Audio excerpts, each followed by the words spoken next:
called Lead Kindly Light, and it's the life of John Henry Newman. But John Henry Newman was born in the City of London in 1801. He died in 1890, so his life covered almost the whole of the 19th century. He grew up in a happy, united family, of which he was the eldest child. He had 3 sisters and 2 brothers, and both the brothers caused him a great deal of anxiety in later life. His family was middle class, not wealthy, but comfortably off, with a house in London and a country house at Ham near Richmond Park, of which he would say at the end of his life, "I dreamed about it when a schoolboy, as if it were paradise." In 1816, the bank of which his father was a partner collapsed, but all its creditors were paid in full. The country house was sold, the London house was let and later sold, and the family moved to a place called Alton. From then on, until he was fully established at Oxford, Newman experienced poverty, which was sometimes acute. Fortunately, he was able to continue his education because he had a very understanding headmaster who was willing to wait for his fees. He was educated for 8.5 years at a private school at Ealing, kept by Dr. Nicholas of Wadham College, Oxford. At the age of 15, under the influence of the Reverend Walter Mayer, a classics master, the young Newman received deep religious impressions, at the time Calvinist in character, which were to him the beginning of a new life, a profound religious conversion which was to endure throughout his whole life. It made him rest in the thought of 2 and only 2 absolute and luminously self-evident beings, myself and my Creator. When I was 15, he wrote, "A great change of thought took place in me. I fell under the influence of a definite creed and received into my intellect impressions of dogma which through God's mercy have never been effaced or obscured." From then on, he tried to lead a very spiritual life, so much so that his parents became worried and thought that he was verging upon enthusiasm. In Britain, you're never supposed to be enthusiastic about anything except sport. At the age of 16, Newman entered Trinity College, Oxford. In the following year, he won a scholarship, which was a great relief to his family finances. At Oxford, he was shocked at the idleness and drunkenness of so many of his fellow students, and quite rightly so. At first, they ridiculed him for not joining in their celebrations, but through time, he won their respect by his moral courage. He lived a life of prayer and hard work, and he actually prayed that he would not succeed if success would be spiritually harmful. He was considered a brilliant student and was expected to obtain a first-class degree, but through nerves and overwork, he did badly in his final examination, and he only succeeded in obtaining third-class honours. A failure of this kind might have had a devastating effect upon him, but he had become so religious that he accepted this disappointment with complete resignation to God's will. And despite this failure, his extraordinary powers were evident to everyone who came into contact with him. And in 1822, he obtained a fellowship at Oriel, which was first in intellect and first in repute among all the Oxford colleges. He was ordained as a minister of the Church of England on the 13th of June, 1824.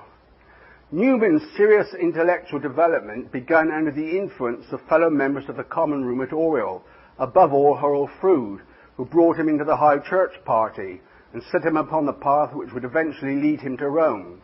They became acquainted in 1826, and from then on, until his untimely death from consumption 10 years later, Froude was Newman's dearest friend. He was a vigorous young man, daring and defiant in his views, with a strong inclination to Catholicism and an intense dislike of the 16th century Protestant reformers. I'll tell you this little joke about Cranmer. It was he who led Newman to accept the doctrine of the apostolic succession and taught him to believe in the real presence and to have a devotion to Our Lady. He also confirmed Newman in his decision to lead a celibate life. In 1828, having taken orders, Newman became vicar of St. Mary's, the University Church in Oxford. In the same year, he began a systematic study of the Fathers of the Church, and the Newman of later days began to emerge. He was destined to become an authority on the early centuries of Christianity, and his first published work was The Arians of the 4th Century. After completing it, he accompanied Hurrell Froude and his father on a Mediterranean journey, in the course of which they visited Rome. In spite of his genuine abhorrence of Roman Catholicism, the city itself impressed him profoundly. He described it as the first of cities, while still regarding its religion as a wretched perversion of the truth. There was, he said, great appearances of piety in the churches, but it is a city under a curse. From Rome he went on alone to Sicily, and there he fell dangerously ill. During and after that illness he had a presentiment that God had marked him out for some special task, a feeling reflected in the verses of Lead Kindly Light, which he wrote on his homeward voyage. On the 14th of July 1833, John Keble preached his famous sermon on national apostasy, and this sermon is regarded as the beginning of the Oxford movement. In this movement, Newman recognized the work for which God had chosen him. Its aims were complex and varied from one individual to another, but for Newman, its purpose was twofold: to remedy the worldliness and spiritual lethargy into which the Anglican Church had fallen, and to combat liberalism, or what we now call modernism. Newman foresaw that the liberal idea that the human reason is the supreme judge of all truth, even revealed truth, would inevitably lead to a weakening and eventually to the destruction of faith and all real religion. Liberals might continue to profess a religion, but their religion would become a mere humanism, veiled only by the externals of religion. Newman himself was so conscious of the transcendence and majesty of God and of man's duty to accept and act on any message given by God that he regarded the liberal principle as not only false, but evil. Besides attacking liberalism directly, Newman sought to combat it by teaching the divine truth to others and persuading them to live in accordance with this truth, as he himself tried to do. His opposition to liberalism was the factor which gave a unity to his whole life. A second factor was his constant endeavor to become more holy and to make others holy.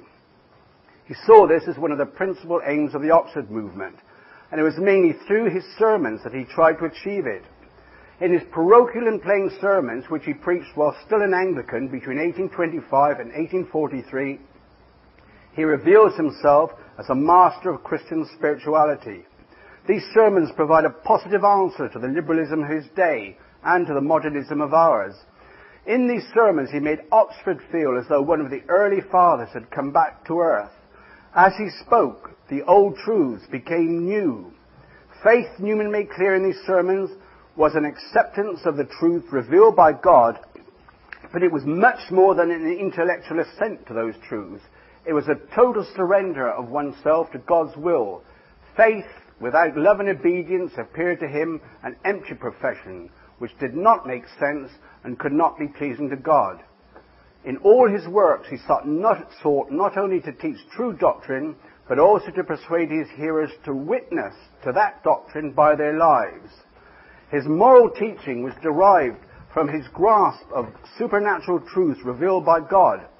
His moral exhortations were an incitement not merely to natural goodness and self-discipline, but to supernatural holiness, which can only come from God, and which exceeds all that can be accomplished by mere human nature, even at its best. But God's action has no effect upon us without our cooperation, and so Newman emphasized the need for frequent prayer, both public and private, and for continuous effort and self-denial and suffering, endured with Christ and accepted for the love of God. If we respond sincerely to God's initiative, Newman taught, he will transform us into the images of Christ his Son. This was the message which Newman gave week after week to the students and shopkeepers of Oxford. In spite of its severe, demanding nature, they flocked to it. He read from his manuscript in a low but clear voice, with no gestures or oratorical tricks. But he held his audience spellbound by his own obvious sincerity and by his apparent ability to read their own secret thoughts. Each one felt as if Newman were addressing him personally, and you'd find that if you read his sermons.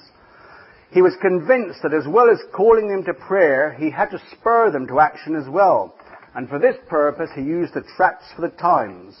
These were anonymous pamphlets edited by Newman and written by him and by others on questions of doctrine and church government.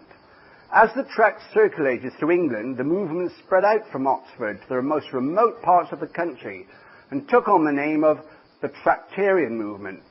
The Tractarians had a huge following among the brighter young men of Oxford, but they were hated and feared not only by liberals, but also by the Anglican establishment, which the Tractarians claimed to be defending. Newman's extraordinary charm, combined with his mental brilliance, inevitably attracted others, and he soon became the movement's acknowledged leader.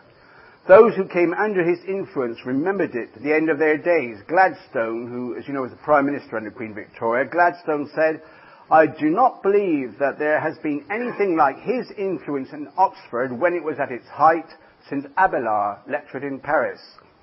The source of his power over others lay primarily in that strength of character and firm conviction which even his enemies admired, and which they feared, particularly when he exposed the shallowness of liberalism in passages such as the following. So I'm quote, "What is the world's religion now? It has taken the brighter side of the gospel, its tidings of comfort, its precepts of love, all darker, deeper views of man's condition and prospects being comparatively forgotten. This is the religion natural to a civilized age, and well has Satan dressed and completed it into an idol of the truth. Our manners are courteous. We avoid giving pain or offense. Religion is pleasant and easy. Benevolence is the chief virtue. Intolerance, bigotry, excessive zeal are the first of sins. It includes no true fear of God, no fervent zeal for his honor, no deep hatred of sin, no horror at the sight of sinners, no indignation and compassion at the blasphemies of heretics, no jealous adherence to doctrinal truth, and therefore is neither hot nor cold, but in scripture language, lukewarm. I will not shrink from uttering my firm conviction that it would be a gain to this country were it vastly more superstitious, more bigoted, more gloomy, more fierce in its religion than at present it shows itself to be." Well, I think that's a very good description of contemporary Catholicism, actually. In 1837, Newman delivered a series of lectures designed to give the Oxford movement a coherent theology on the Church. The Anglican Church was, he maintained, neither Romanist nor Protestant. It held to a via media, a middle path between the excesses of Rome and those of Protestantism, relying for its interpretation of the faith not on private judgment as Protestants do, nor on an infallible judge as Roman Catholics do, but on the fathers of the Church.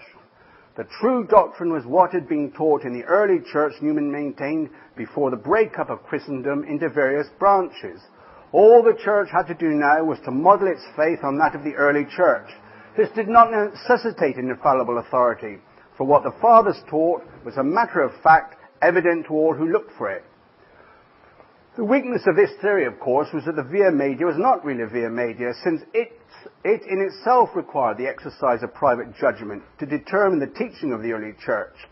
If there was any disagreement about this teaching, then who was to decide between conflicting interpretations without an infallible authority? Besides, Newman soon became aware that the Church of England was very different from his ideal Church of the Via Media. It refused to condemn men who denied doctrines which Newman knew to be part of revelation. Yet, though he deplored this, he still regarded the Church of the Via Media as what the Anglican Church ought to be and what he was striving to make it. But the whole situation changed very quickly, for he began to have doubts about the Via Media itself. In April 1839, he studied the 5th century monophysite heresy, and it suddenly occurred to him that the monophysites had also followed a middle way between Rome and the heretical Eutychians. For the first time, he experienced grave misgivings as to the Anglican position, at that time a cloud no bigger than a man's hand, but the forerunner of storm and shipwreck. While, like the Anglicans, the monophysites took their stand on antiquity, their claim was, Newman saw, disallowed by the Church, which, at the instigation of Pope Leo, drew up a new formula in two natures at Chalcedon to exclude them. Newman was struck, he wrote, by the great power of the Pope, as great as he claims now almost. He could not adjust the story of the Monophysites to the principles of Via Media. If their middle way had been heretical, then the Anglican middle way might be heretical. The analogy between Monophysitism and Anglicanism was reinforced for Newman in September of the same year when he read an article by Wiseman on Donatism in the Dublin Review. Wiseman quoted St. Augustine, "Securus judicat orbis terrarum," which can be paraphrased as, "Catholic consent is the judge of controversy." Not just antiquity studied in books, not the bare succession of bishops, but the living church, and this now broke upon him as alone peremptory and infallible. It has ever been so, and must be so still. Nicaea, Ephesus, and Chalcedon thus bore witness to Rome. Despite the fact that he had been badly shaken by the cracks that had appeared in his Via Media thesis, he was still convinced that Rome had corrupted the primitive faith, and he endeavoured to patch up his Via Media theory. After all, he reasoned, the Anglican Church is a continuation in England of that church which in olden times Athanasius and Augustine had been members. The teaching of the ancient church is still to be found, he maintained, in the Anglican prayers and in the 39 Articles. With this in mind, he wrote Tract 90 to show that the Anglican 39 Articles had been so worded as to admit the ancient Catholic doctrine on such subjects as the Mass and the sacraments, while excluding the Roman version of these doctrines. The result of Tract 90 was a violent disavowal of its thesis by those in authority in the Anglican Church. It was officially censured by the heads of the university and condemned by several bishops, including Newman's own Bishop of Oxford. Such was the reply of the Anglican Church to Newman's attempt to defend her orthodoxy. The affair of Tract 90 probably accelerated the pace of Newman's progress towards the Catholic Church, but it would be wrong to think that it drove him out of the Anglican Church. Newman did not become a Catholic through disappointment at his treatment by Anglican authorities. He had already been unsettled by the Monophysite history, and though he recovered somewhat, he had seen a ghost, and as he says in his Apologia, "He who has seen a ghost cannot be as if he had never seen it." Even before Tract 90, he had thought of resigning his charge at St. Mary's, though not with a view to leaving the Anglican Church. What the tract now did do was to make him give up all controversy and devote himself to the translation of the works of St. Athanasius. It was then that the ghost came a second time. In the Arian heresy, he wrote, "I found the very same phenomenon which I had found in the Monophysite. I saw clearly that in the history of Arianism, the pure Arians were the Protestants, the semi-Arians were the Anglicans, and that Rome now was what it was then."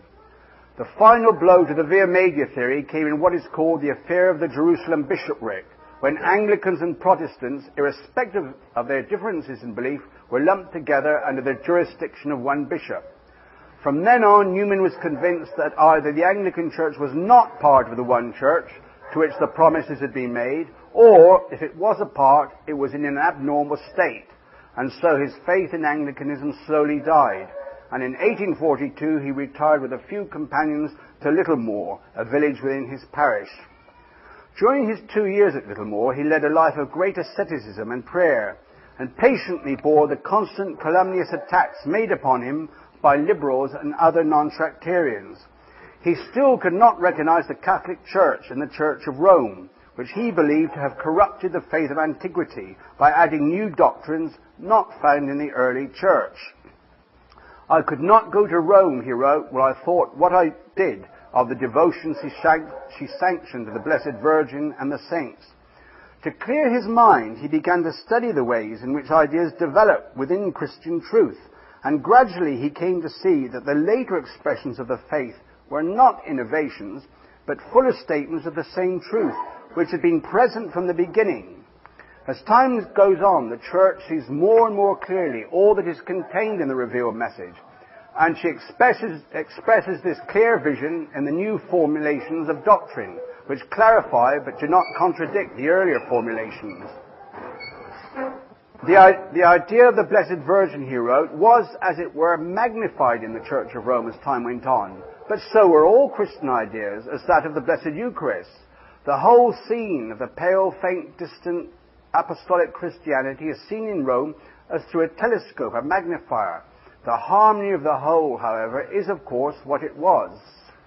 And so as I said, he recognized you couldn't find the doctrine on the Virgin Mary in the early church, but you couldn't find the doctrine of the Trinity, as it was now believed even by the Anglicans in the early church. And it developed.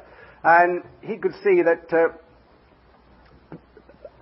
Protestants who said, well, this is what the Catholics teach now, that can't be traced back to the early church. They were like people who look at an acorn, then look at an oak tree, and say, well, that oak tree can't have come from an acorn.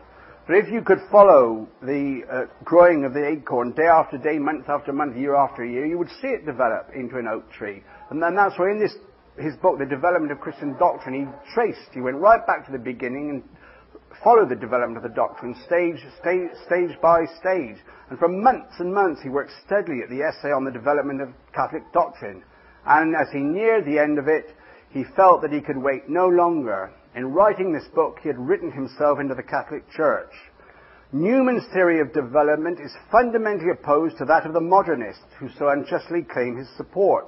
For them, revelation is a continuing process destined to go on till the end of time, with earlier statements of the truth being modified, and perhaps even contradicted by later statements, more suited to the spirit of the age in which they are made. For Newman, the revealed message was given once and for all by God, to be more and more fully grasped as time goes on, but to be passed on in its entirety, undiminished and uncorrupted. For him, the test of a true development, as opposed to a corruption, is its continuity with the past. And most important of all, he affirms the need of an infallible authority for the discernment of a true development. On the 25th of September 1843, Newman preached for the last time as an Anglican, his theme being the parting of friends. After the sermon, he descended from the pulpit, took off his university hood, and threw it on the altar rail. This was felt by those present to signify that he had ceased to be a teacher in the Church of England. He remained in retirement at Littlemore, where he and his companions passed their time in study and prayer. Anglicans and Catholics waited in suspense for his next move. He resigned his Oriel fellowship, thus severing his last official link with Oxford, and on the 9th of October 1845 he was received quietly, without fuss, into the Catholic Church by Father, now blessed, Dominic Barbieri, the saintly Italian Passionist, who had made England his mission field. The long, agonizing vigil was over at last. His life as a Catholic had begun. His conversion divided his life of almost 90 years into equal parts, but for a quarter of a century after his conversion, he was to be sub luce maligna, under suspicion, both from Anglicans and Catholics, and his plans to help the Catholic Church would be thwarted and his motives misconstrued. Newman's conversion released the tension which he had felt over the past few years, but it brought new problems as he tried to adapt to Catholic ways and made plans for the future. At first, he thought he should not become a priest, but Cardinal Wiseman thought otherwise and advised him accordingly. In September 1846, Newman and his companions began a short course of studies. After deciding they could best serve the Church as Oratorians, they were ordained priests. On return home, the English Oratory was formally inaugurated at Maryvale, which is near Birmingham, and in 1849 it moved to Birmingham itself with an extension in London, which later became a separate oratory. The work usually associated with an oratory of St. Philip Neri began in earnest. The Oratorians are not members of a religious order, but secular priests who live in community, their work being a mixture of study and pastoral work, preaching and lecturing and directing souls. As a rule, the oratory has charge of a large parish, but the number of priests in the community is generally sufficient to allow them to devote a good deal of their time to study and writing. The Oratorian life suited Newman, and in spite of the growing pains of the oratory at Birmingham and the one in London, he was always happy in it, and he felt no desire to change. To his normal duties as superior of the community and parish, he added the immense labour of his private correspondence. Each day throughout most of his life, he gave several hours to letter writing, by which he kept in touch with people of all beliefs or of none.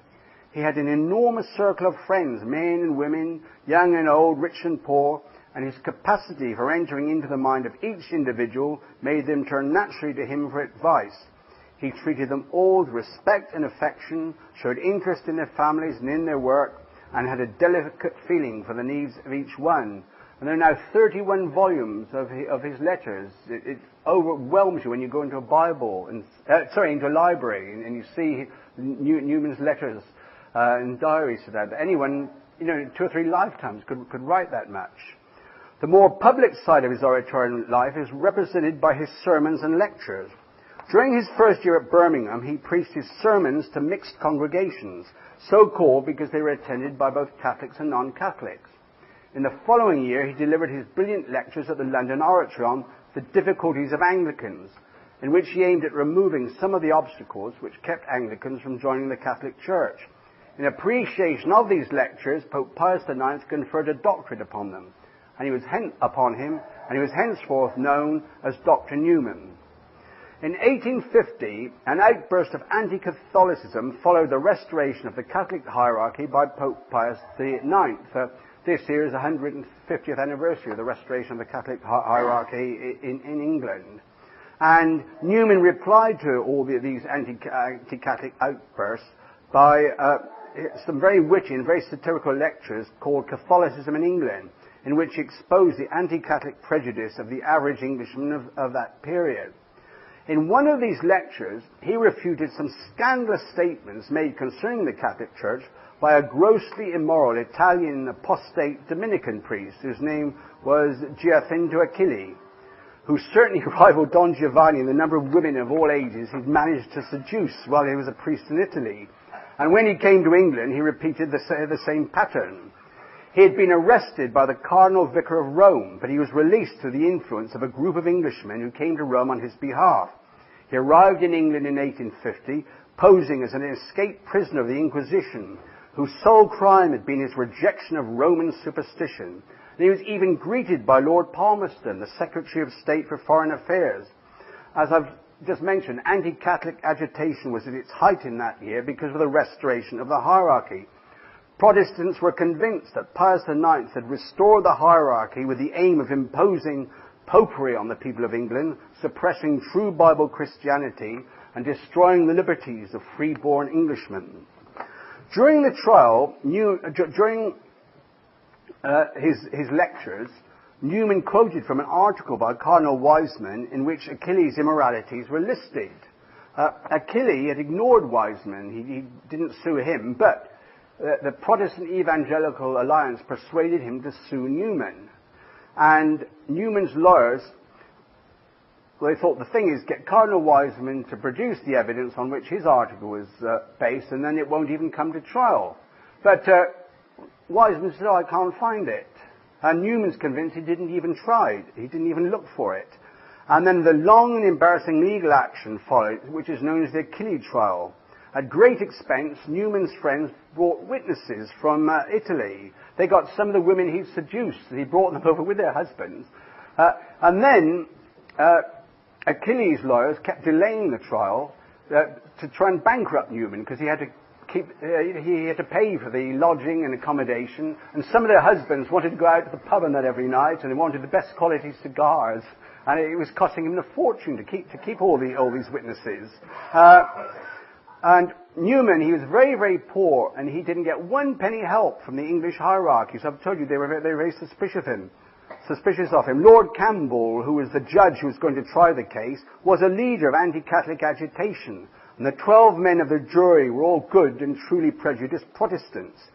Achilli was their current hero, and it's no exaggeration to state that he was an object of veneration for English Protestants. The ludicrous nature of English anti-Catholicism cannot be illustrated more perfectly than by quoting a hymn written by an Anglican clergyman in adulation of Achilli, which was sung during his public appearances. When he came onto the stage, they'd sing his hymn. I wish I could sing it for you, but I'll have to recite it. Hail, stranger friend from Rome, from the Roman dungeons dark and deep. Hail to the free man's land and home, where the free will thy freedom keep. Chorus. Hail, Roman prisoner, hail, no more a prisoner now. Truth, justice, freedom shall prevail, and priests before them bow. Englishmen boldly planted their feet on error's chosen land, where priests had rule and the Pope his seat. They urged their just demand. Hail, Roman prisoner, hail, no more a prisoner now. Truth, justice, and freedom shall prevail, and priests before thee bow. He comes, escaped from his chains. He blesses the kind and the brave. On English ground he stands, and disdains his foes across the wave. Chorus. So, Achilli denied all the charges of immorality, and despite the testimony of all the victims they had brought, including servant girls he seduced while staying with leading Protestants in Europe, the judge and the jury both believed Achilli and said all these women were lying. So Newman was found guilty of libel and fined £100. In the eyes of the Protestant public, Newman had been disgraced, but in the eyes of Catholics he'd won a moral victory, and many educated Englishmen were ashamed at being identified with Lord Campbell and his jury. The proceedings of the trial were described by the Times as indecorous in their nature, unsatisfactory in the result, and little calculated to increase the respect of the people for the administration of justice or the estimation by foreign nations of the English name and character. You see, because English people always expect everyone from the whole world to respect the English name and character. Anyway, the costs of this trial were absolutely incredible. In modern times, they'd go into millions of pounds. They were £12,000, which is an incredible amount of money. Letters of support and donations towards the costs and expenses of the trial poured in from all over the world. A good deal came from the United States, and the entire sum of £12,000 was raised. The manifest respect and admiration from Catholics in so many countries proved to him the high estimation in which he was held, and was a source of great comfort to him. But he never forgot that the man most responsible for his trial and his conviction was Cardinal Wiseman. In the same year as the Achilli Trial, 1852, Newman was honoured by being invited to preach at the opening of the First Synod of Westminster at Oscott College. His sermon, The Second Spring, is of a rare and delicate beauty, among the most moving ever preached in the English language. The glories of the ancient hierarchy, the persecutions of penal times, and his hopes for the future of the English Church were recounted in terms of unsurpassed beauty. It is said that the great historian Lord Macaulay knew this sermon by heart.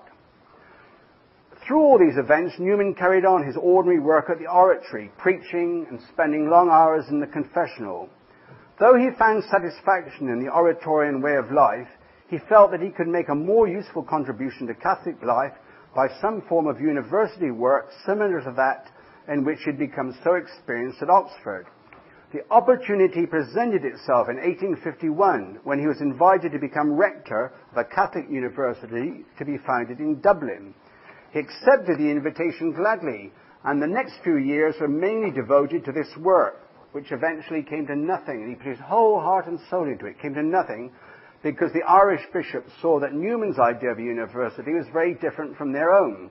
They had intended the university to be under strict ecclesiastical control, like with no freedom for research, while Newman felt that such a restriction was unacceptable in a university for a layman if it was going to compete intellectually with Protestant universities such as Oxford and Cambridge.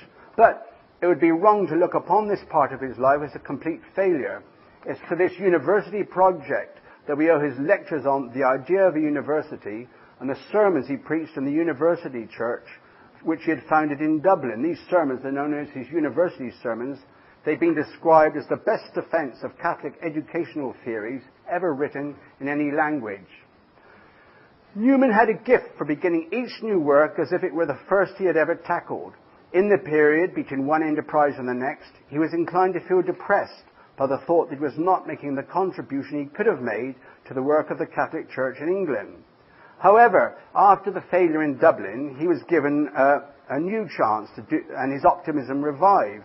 On his return from Dublin, the English bishops invited him to prepare an English version of the Bible. He threw himself into the work with his usual energy, chose assistant translators, spent a huge amount of time and a great deal of his own money, of which he had very little, in buying the books required for the translation and sitting down to the work. But then the preparations went on for a year, and it became clear to Newman that the bishops had lost all interest in the project, and they had no intention of ever publishing the translation when he'd finished it. He was never officially told that his commission had been withdrawn, and so he just abandoned it. So once again, he was denied the satisfaction of bringing a task he'd undertaken to a successful completion. Meanwhile, the ordinary pastoral work of the Oratory continued. The Oratory School was opened in 1859 and became one of Newman's most successful ventures. There's one in Birmingham and one in London. Tony Blair sends his children to the London Oratory. During the next 6 years, however, he was deeply involved in controversies over the Catholic periodicals, the Rambler and the Home and Foreign Review. The aim of these reviews was to keep Catholics abreast of modern speculation and research, and with this purpose Newman was in full agreement. Newman himself became editor of the Rambler, but in 1861, within a month of the appearance of the first issue under his editorship, his own bishop asked him to resign. In spite of his disappointment, he did so because, he wrote, "I never have resisted, nor can resist, the voice of a lawful superior speaking in his own province." Thus, once more, Newman was deprived of the opportunity of doing work for which he was eminently suited. Worse was yet to come. As a result of his Rambler article on consulting the laity in matters of doctrine, Newman was delayed to Rome for heresy by Bishop Brown of Newport, who acted impetuously and sent to Rome what turned out to be an inaccurate view of Newman's statements. See, what this is about, Newman had pointed out during the time of the Arian heresy, nearly all the bishops abandoned the faith, and even the Pope refused to make a stand for orthodoxy, and then he signed a semi-Arian formula. And Newman pointed out the faith was kept by the laity. And the laity still believed the doctrine that the bishops had taught them, but had now abandoned themselves, which didn't go down very well with the English bishops, as you can imagine. As I said, he was delayed to Rome for a heresy. Newman wrote to Cardinal Wiseman offering to demonstrate that his article was consistent with Catholic truth. Rome replied by sending through Wiseman a list of statements which they asked Newman to explain. But Wiseman acted very strangely again, and he never gave this letter to Newman. So Newman didn't reply, and as a result, the authorities in Rome thought that Newman was either treating them with contempt, or perhaps he had no answer to these accusations. And it was only 8 years later before Newman discovered what had happened. He was, of course, able to show that his statements were historically accurate and completely orthodox, but the damage had been done. During the intervening years, he was suspected of heresy, a suspicion that was not totally removed till long after his death. I can imagine no accusation more distressing to someone like Newman, who was so devoted to reveal truth. That in spite of such treatment by church authorities, Newman remained unwavering in his loyalty to the church and in his obedience to his ecclesiastical superiors is proof of the depth of his faith and of his devotion to authority. He made no public protest at the unjust treatment he had received in such matters as the rectorship of the Catholic University of Ireland or the Bible translation. His restraint in these matters was little less than heroic. It has been alleged that in private he was unduly sensitive and took offence when he had no reason to do so. But a study of the facts shows not that he was oversensitive, but that others were lacking in sensitivity and failing to appreciate how damaging their treatment of him could be. To have maintained public silence in the face of such unjust treatment must have demanded great self-control, but he did express the anguish that he felt in his private journal. On the 8th of January 1860 he wrote, "I have now been exerting myself, labouring, toiling, ever since I was a Catholic, not, I trust, ultimately for any person on earth, but for God above, but still with a great desire to please those who put me to labour. After the supreme judgment of God, I have desired, though in a different order, their praise. But not only have I not got it, but I have been treated in various ways only with slight and unkindness. Because I have not pushed myself forward, because I have not dreamed of saying, 'See what I am doing and have done,' because I have not retailed gossip, flattering great people and siding with this or that party, I am nobody. I have no friends in Rome. I have laboured in England to be misrepresented, backbitten and scorned. I have laboured in Ireland with every door shut in my face. I seem to have had many failures, and what I did was not well understood. I do not think I am saying this in any bitterness. This has naturally made me shrink into myself, or rather it has made me think of turning more to God. It has made me feel that in the Blessed Sacrament I find my great consolation, and that while I have him who lives in the Church, the separate members of the Church, my superiors, though they may claim my obedience, have no claim on my admiration, and offer nothing for my inward trust.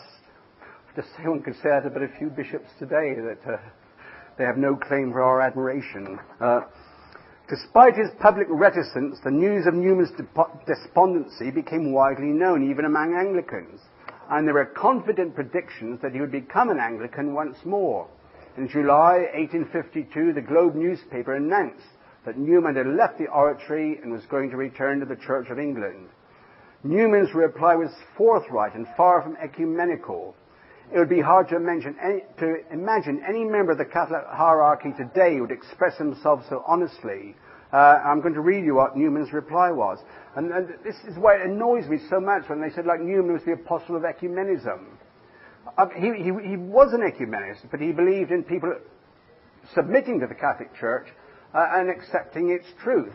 Whereas today, you just have discussions and nobody says anyone is wrong or anyone is right. It's just disgusting. Well, they claim Newman is the instigator of this. You listen to what Newman said about the Church of England. In the letter he wrote to the editor of the paper, he said the following: I have not had one moment's wavering of trust in the Catholic Church ever since I was received into her fold.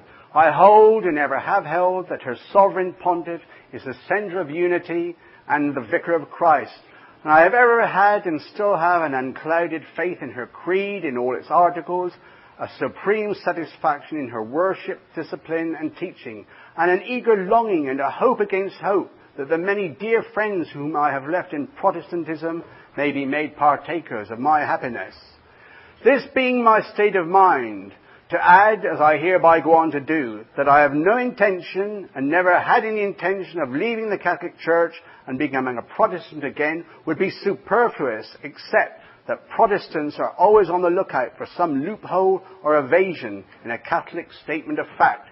Therefore, in order to give them full satisfaction if I can, I do hereby profess ex animo and with absolute internal assent and consent that Protestantism is the dreariest of all possible religions, that the thought of the Anglican service makes me shiver, and that the thought of the 39 Articles makes me shudder.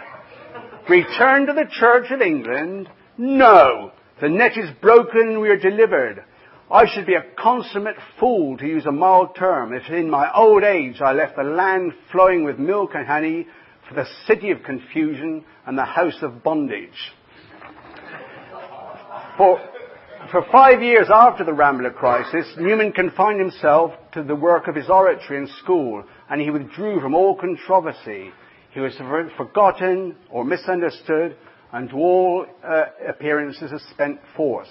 Then, quite unexpectedly, he was stirred into action in 1864, when Charles Kingsley, an evangelical Anglican cleric, made an unprovoked attack upon him, accusing him of untruthfulness, suggesting that he had deliberately remained in the Church of England long after deciding to become a Catholic in order to influence as many of his friends as possible to follow him to the Church of Rome.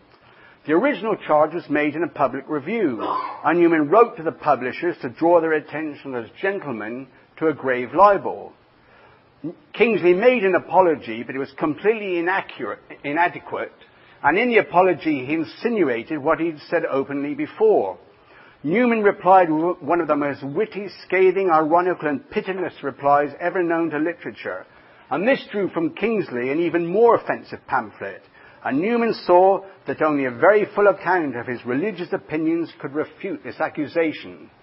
The controversy had been carried on in public, and Newman found that on the whole the verdict of the press had been in his favour, and he decided that the moment had come when an account of his whole life, and especially of his conversion, would receive a sympathetic hearing from the English public. It was this, as much as the need for refuting Kingsley, that led to the Apologia Pro Vita Sua, possibly the greatest work of English prose to appear during the 19th century. And I would just beg everybody here to read it. If as a result of coming to the Institute this year, you read the Apologia Pro Vita Sua, and you hadn't read it before, all your journey, time, trouble, and expense will have been worthwhile. Not to mention the lovely dinners, but that's another matter. Anyway, it's... Oh, and by the way, it's not an apology. An apologia is the Greek word. It means a detailed explanation. So, Apologia Pro Vita Sua is an explanation of his life. What impressed the public most was the gentle, charitable way in which he wrote of his former Anglican acquaintances, even of those who had been most hostile to him at the time of his conversion. But its opening page was far from gentle where Kingsley was concerned. I hope this will be a little appetizer to make you want to carry on. This is how the Apologia begins. I cannot be sorry to have forced Mr. Kingsley to bring out in fullness his charges against me. It is far better that he should discharge his thoughts upon me in my lifetime than after I am dead.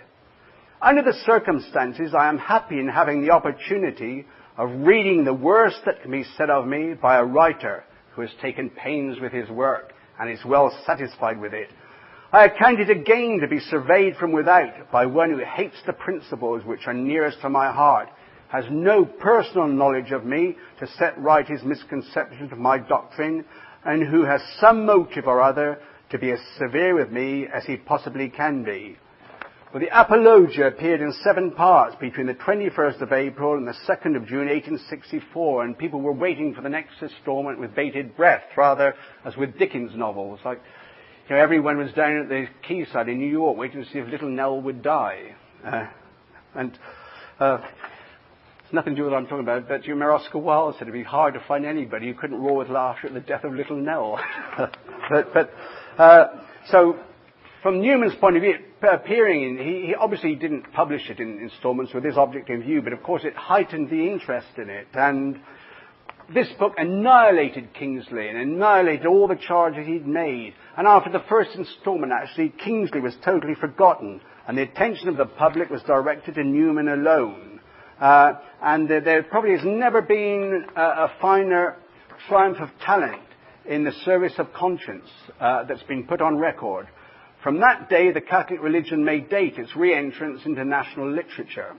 Instead of arid polemics and technical arguments, a living soul recounted its journey towards the old faith, the faith of all Englishmen, from the conversion of England in the 7th century and to the state imposition of Protestantism in the 16th century.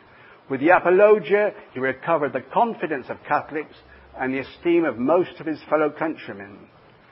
Encouraged by the acclamations which followed, he determined to pursue his plan for an oratory at Oxford to serve as a protection for young Catholics who were now attending the university.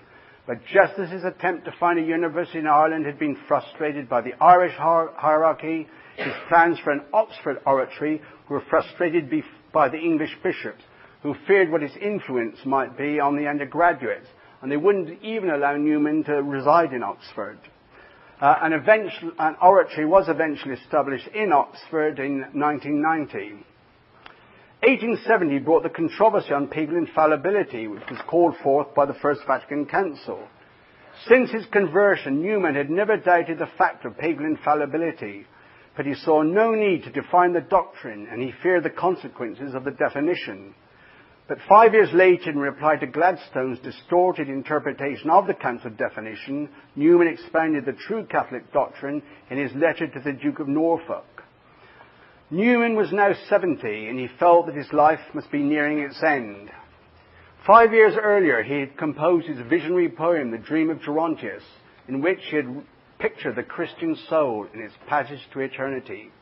In 1868, he had paid an emotional farewell visit to Littlemore, and from then on, he began to think more and more of death, and he began a final revision of all his writings.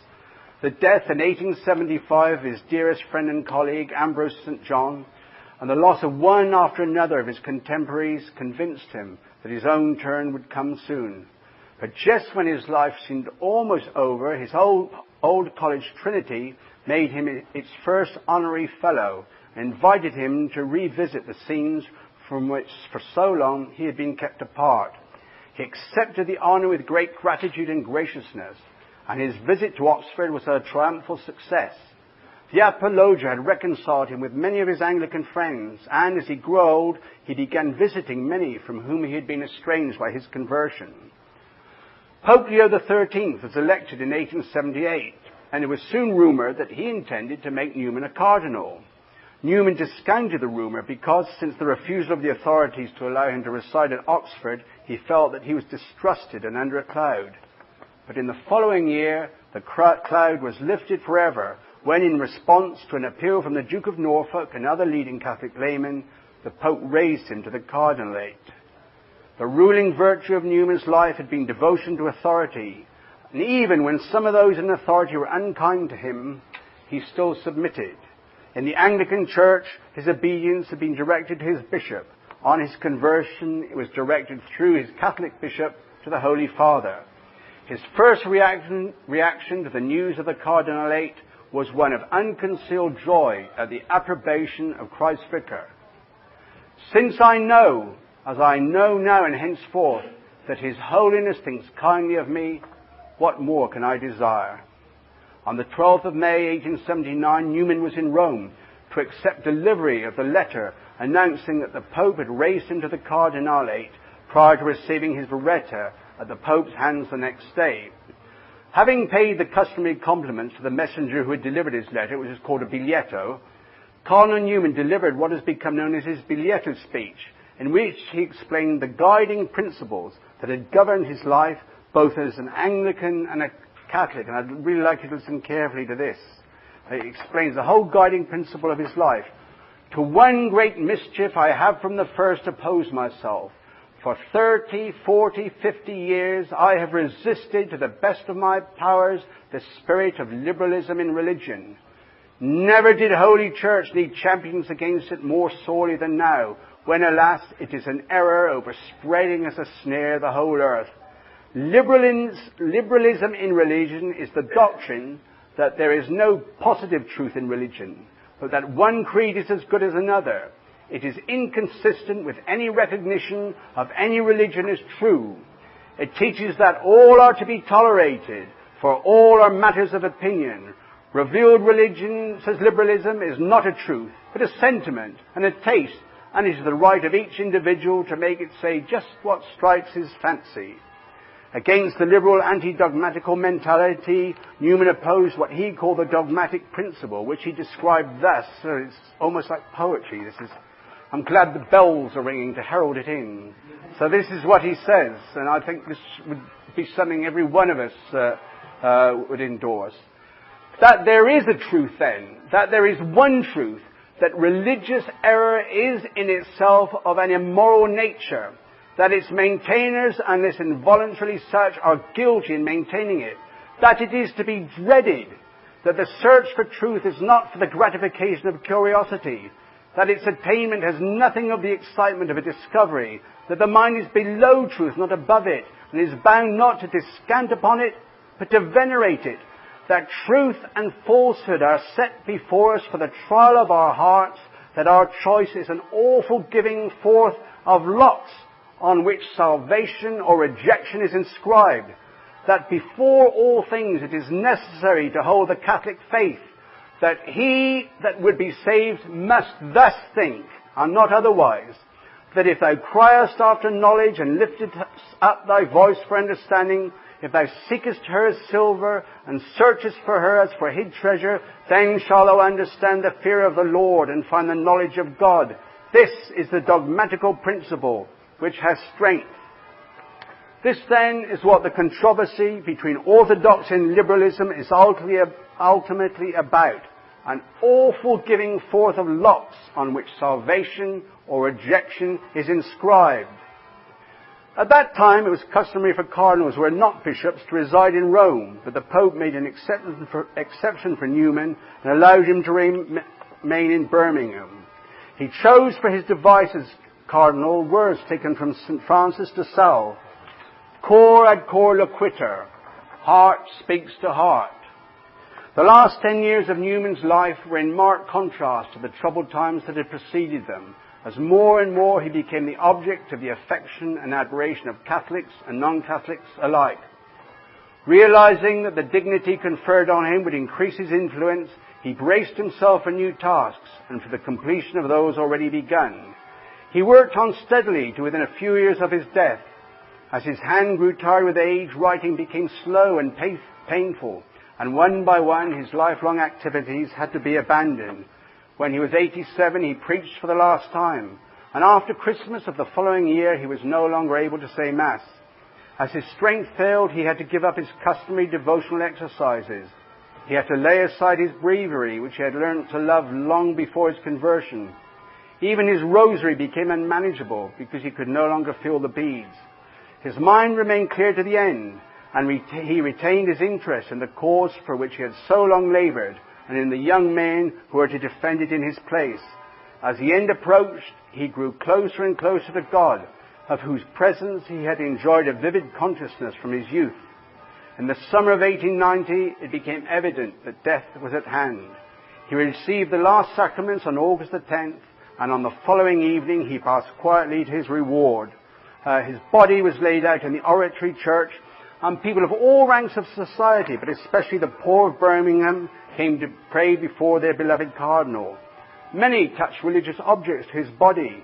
They recalled his hidden acts of charity, how he tried to find jobs for the unemployed, how he had given coal to people facing the window without fuel, how he had paid for medicines for the sick. One newspaper wrote, "No peer or prince or merchant who ever walked the streets of Birmingham is so missed or mourned as the Roman Cardinal." 20,000 people lined the streets as the cortege wound its way to Rednall, 8 miles away. At his own request, the Cardinal was buried at the Oratory's country house at Rednall in the grave of his friend Ambrose St. John, and on the memorial were engraved the words, "Ex umbris et imaginibus in veritatem," from shadows and symbols unto the truth. Newman loved truth, and his life was wholly dedicated to its pursuit, and no one in his day did so much as he to spread it. The fear of God, he insisted, is the beginning of wisdom. Fear and love must go together. Always fear, always love to your dying day.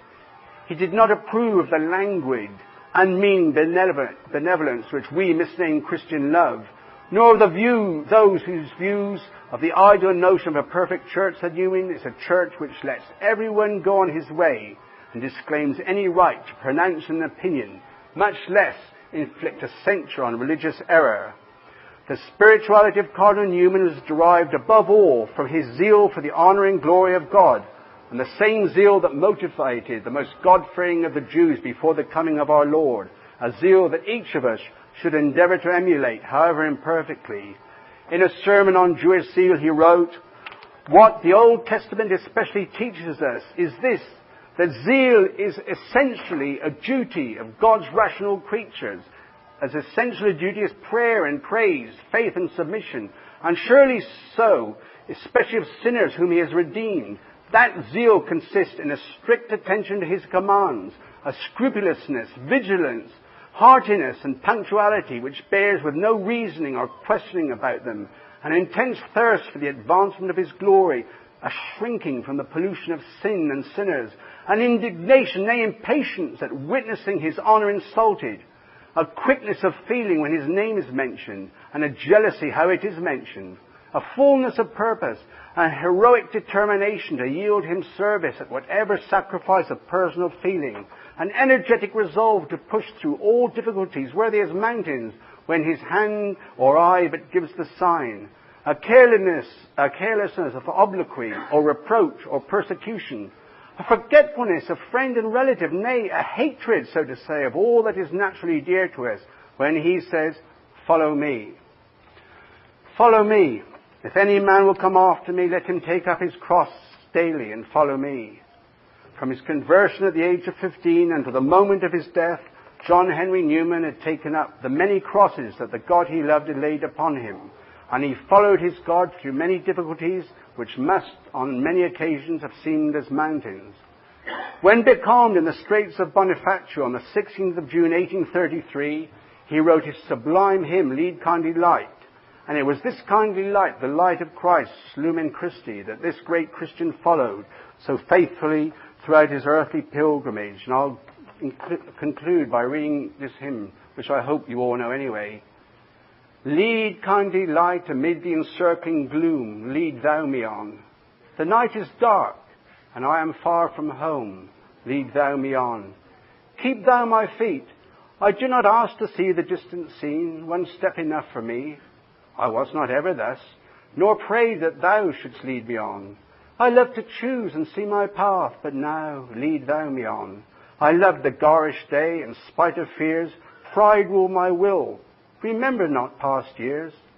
So long my power has blessed me, sure it still will lead me on.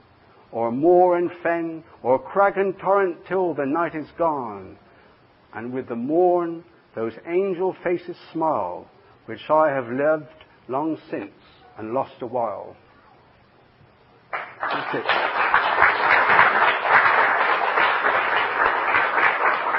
Is that under